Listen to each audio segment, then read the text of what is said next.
What's up?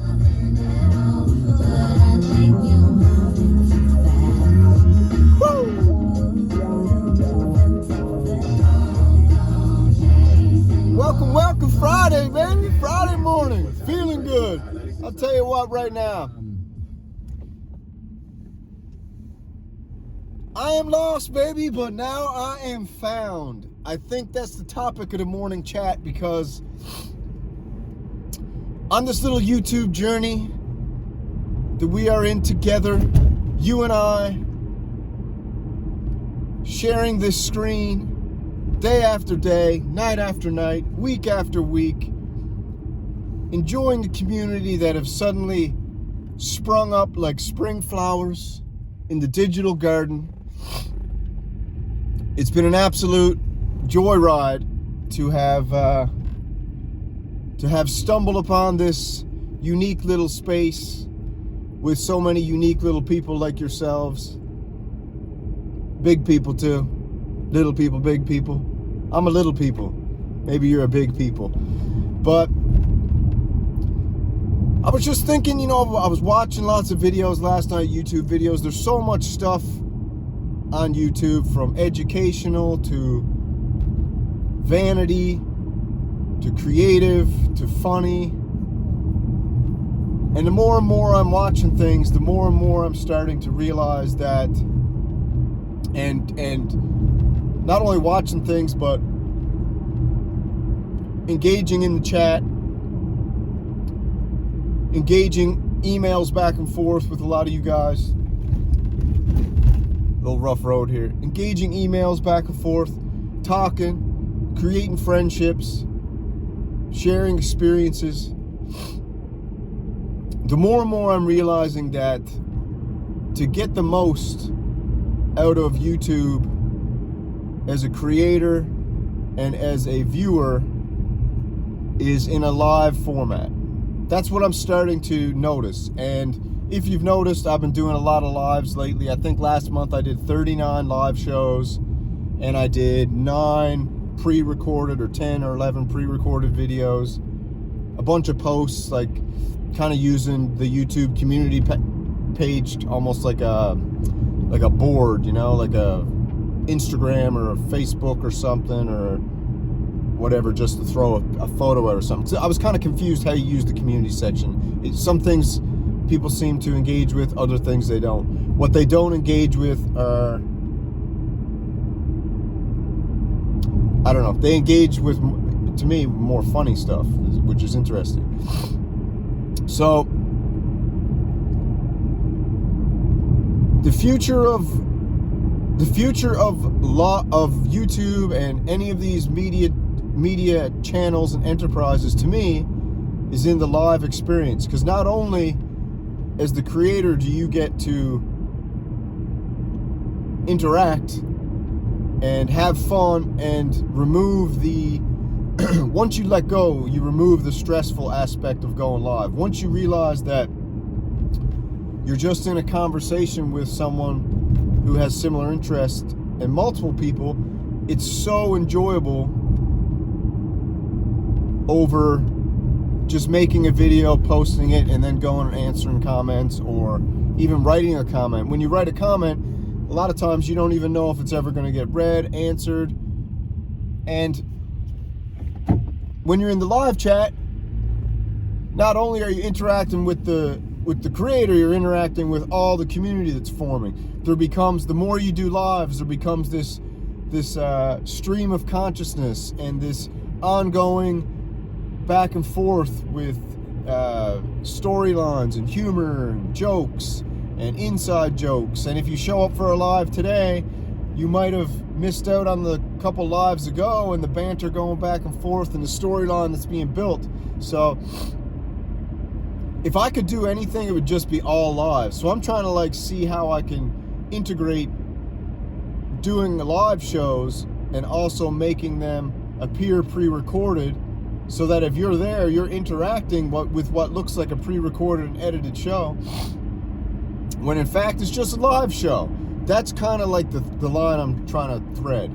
So yeah, when I don't know if I'm going to title this, but I am lost, but now I'm found, or I was lost, but now I'm found. I think I'm going to do the title like that because I think I'm finding my level of where I get the maximum enjoyment of creation.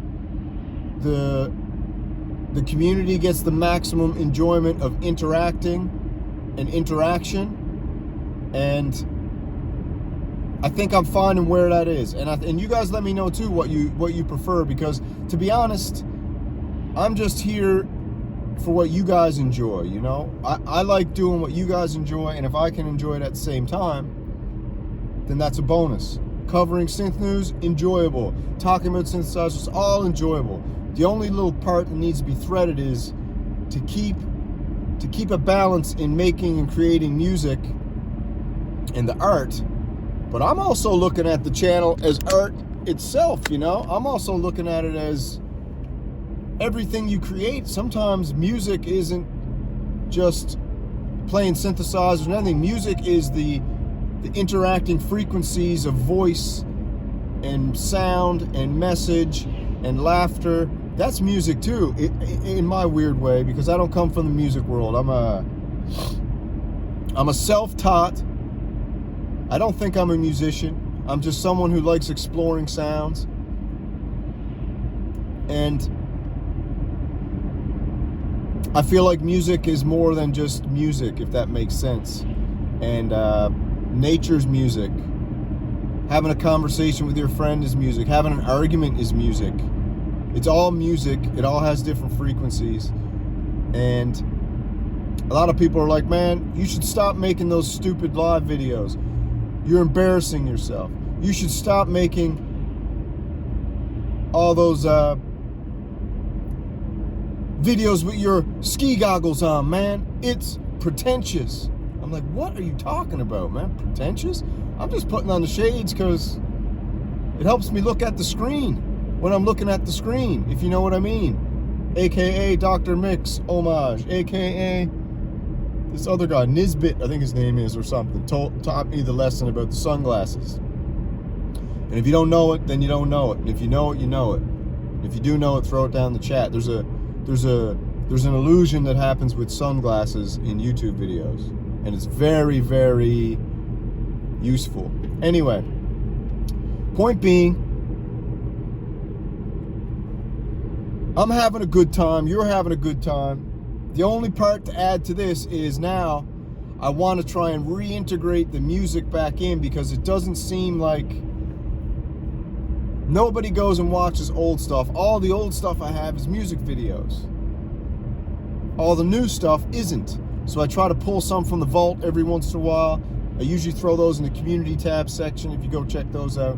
Or just hit oldest and go watch some old music videos. I was talking to Echo Craft last night, and we were both saying, man, we got to get some balance back with the music and keep making music, because having a chat's all fine and dandy. I love it. I love it. I love it more than anything. That's why I fired up, call the boys. Hey, you ready to go live, baby? Let's go right now. They're like, oh, damn, baby, I'm in bed. I'm like, get up, man. Let's go live.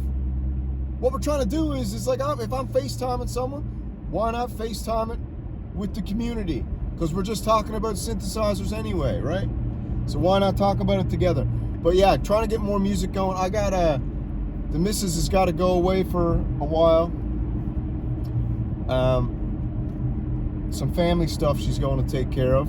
So I'm going to be shacked up solo in Samurai Castle, and I will be making, we'll see, a crap ton of content. I'm thinking about doing a 7 a.m. to 7 p.m. 12-hour jamathon, streamathon, liveathon, guestathon, subathon, just for fun. Just, you know why? To challenge myself and see if I can do it for 12 hours. Sit there, stream, play some music, maybe fire in a guest or two, check out some news. I think I can do 12 hours, man. I don't know. We'll see. Maybe it's ambitious. Maybe it's not. But I'm thinking about doing something like that. We'll see. I don't know. We'll see. I guess now, since we're driving together, might as well talk about a little synthesizer news, right? There's not much popping. I'm assuming that Sequential is getting ready to do something. I'm assuming. And then I'm assuming that Novation is getting ready to do something. I just got a gut feeling, and I got a gut feeling that Korg is also getting ready to do something. There's a lot of trying not to step on each other's toes, but there's a lot of competitors. Like, you can tell that Moog and Arturia are competitors, right? You can tell that they're going head to head because you watched what happened with the Polybrute 12 and the Moog Poly Wars, you know, the battle of the release. And I love Arturia, but I think Moog won that little battle. They didn't win the war, but they won that battle because there's not enough Polybrute 12s now in the wild on YouTube for anybody to really get a definitive, natural, human demo out there that's not from the Synth Mafia that they can say, oh man, that's a real guy like me, that sounds awesome. Moog Muse, there's thousands of them now because everybody got them in their hands, but there's no Polybrute 12s in the people's hands yet. So that's interesting. But sequential doesn't seem to compete with Moog, I don't think. And then they got Oberheim under their umbrella, under the Focusrite umbrella, which obviously they're not really competing anyways, right? They're kind of just one company, so they're just releasing SKUs, and like you got the TE05 and the Take 5, and both of those are kind of similar form factor. And come to think of it, I was talking with Synthpunk last night in that live stream, and the next he thinks the next synthesizer that Moog should do is a Voyager 2. I'm on similar page with that, but I think they should do the Voyager 5 and really take a chunk out of that Take 5 TE05 market and do the Voyager 5. Do a 5-voice Voyager for cheaper than the Moog Muse. Release it for about $2,000. I think if they released a Voyager 5 for $1,900, it would be an absolute blowout sale on that thing. A 5-voice Voyager, another polyphonic, that'd be beautiful. And if they didn't do a 5-voice Voyager, they should do a 5-voice synthesizer anyways at a decent price, small form factor, same form factor. What are they going to do, a 37 key maybe? Nah, do the same form factor as the Take 5 TE05. That's the way to go. Voyager 5 or a Moog 5 or a Bobby 5, a BOB 5 would be cool. I think a BOB 5 would be cool, but I don't think they'd want to do that, but I think that would be sweet. And it would please a lot of people. It would get a lot of people, it would get even more people a chance to get a hold of a Moog. But they're not going to do it yet. They might do it. I don't know. I guess they still got to sell all those Muses, but I mean that Moog Muse market is, it's only got so far to go because only so many people have got $3,500 to spend on a synthesizer, right? So they're only going to sell so many, but they'll sell a lot over time. But in the short term, as the Moog Muse sales start to dip on the graph, that's when you come in with a Voyager 5 or a 5-voice synthesizer, if you ask me. There's no reason to do there's no reason to do any other, there's no reason to do the sub 37. I think it's all about new now. Do new ones. Don't go releasing any more don't go back to the future, man. We're going to the future. Don't go back to the future. Sorry, don't go back to the past. Go back to the future. So take the little bit of the past, spice it up, and bring it to the future. And I'm also hoping that Arturia does. It'd be really nice to see them do a Polybrute 6 Mark II with the full touch, and in the cream dream color would be sweet. And it would also be very sweet to see the Freak series get a 49 key Freak, full-size key, 49 full-size key Freak with a ribbon controller and a Morphe pad or something like that. It would be awesome because I think, to me, the Freak series is one of the most successful and definitely the best sounding, one of the best sounding digital hybrid synthesizers ever created for such a fair and honorable price when you got the Micro Freak at 300, 250, and you got the Mini Freak at 600, 500, oscillating between those two prices. I mean, what they did with that is, I'm really excited for the Freak series to get a 49 key, full size, jacked up, you know. The last one was 6 voices. Man, do an 8 voice or a 10 voice or a 12 voice, or friggin' do a 16 voice Freak, man. Holy crap. And give us a keyboard where you can play it. Because, I mean, the Hydra Synth size to me is the best. The regular Hydra Synth. I got the Deluxe just because I got a deal, but if I had my time back, I would have just got the Hydra Synth regular one, to be honest, because the Hydra Synth regular, I don't know if you need 16 voices in the Hydra Synth. I gotta check though. I haven't played it, but maybe I do need it. I don't know. I gotta dig into the Hydra Synth tonight when I go back.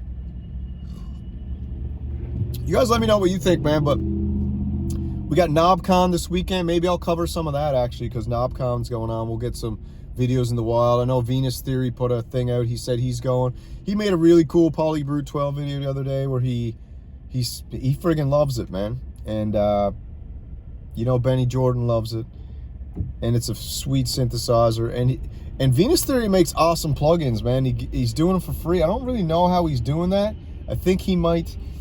Don't quote me on this, but I caught a little nugget of information from Ben Jordan when he was on Sonic State. He said that he has his synthesizer channel or creator space or whatever he's got set up as a non-profit 501c3 tax-exempt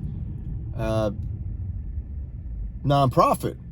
And I kind of got a feeling that because Venus Theory and Ben Jordan are good buddies, and they're smart as hell, that they have figured out an interesting little creator loophole for tax write-off purposes and taxes, where Venus Theory can do projects like giving away plugins and stuff like that if he's done it under his 501c3 and he's giving them away as charity kind of thing, donating to the community, then he can get a write-off on the money he's investing in that said plugin. So that's what I'm thinking. I don't know if anybody nobody knows, but only he knows. But Ben Jordan gave that little tidbit of info out, and to be honest, I'm thinking about setting up a 501c3 and getting a little bit of that tax back. You know what I'm saying? Because the less we give to the man,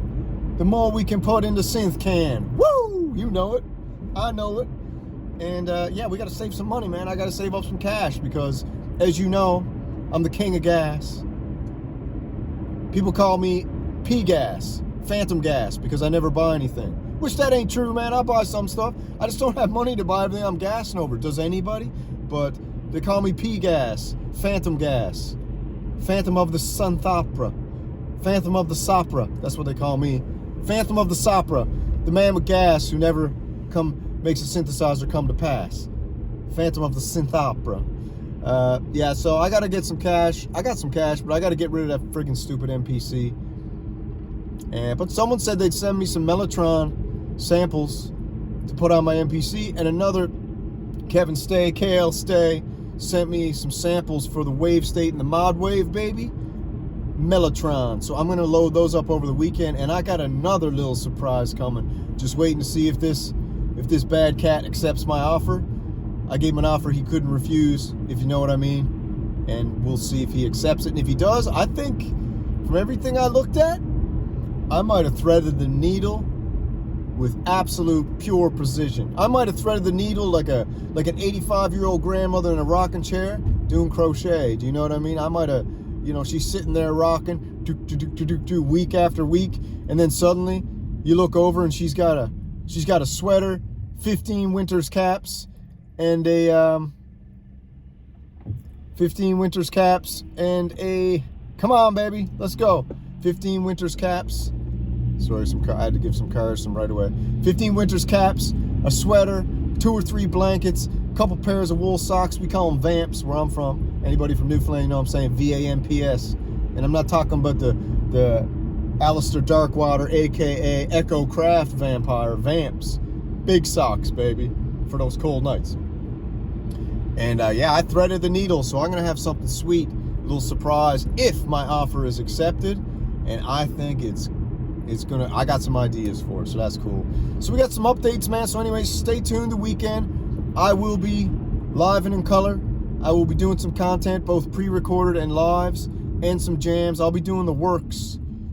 And it's gonna be cool, man. And anyways, let me know down in the comments what you think. If you think that I was lost and now I'm found, I'm starting to find my level. I'm kind of doing lives. Lives don't get as big a pop as pre-recorded videos, but to me, they are more, the juice is worth the squeeze, in the sense that it's a symbiotic exchange between creator and community that I know that I enjoy, and I think the community enjoys too. And I think it's the future of media creation, because unless you're doing educational content, pre-recorded content just seems like vanity projects. I don't know, you tell me, man. But pre-recorded content a lot of times is just a vanity project, you know? But live is not. Anyway, I'm at a red light here. I'm gonna go now. I'll post this as a premiere so we can have the chat interacting together. You guys are amazing. I absolutely love all of you. I thank you so much for all the support. Thank you for the messages. I love both the criticism and the love. And, you know, the trolls are the trolls. They are what they are. They're human too. That's what we got to remember. The trolls are human too. And most of the trolls have had a hard life. They were, they had a real weird upbringing, and they're still in a weird position as an adult. They have a lot going on, and I feel for them, and I pray for them. And in Jesus' name, please bring the trolls some relief from the rut in life that they've been, and the ditch that they've kind of found themselves in at the moment, and give them the inspiration to create rather than try to destroy. All right, so I love the trolls too, man. Anyways, I gotta go. I gotta get to work, put in some time in the salt mine so I can get some cheese for the synth. All right, baby, slew.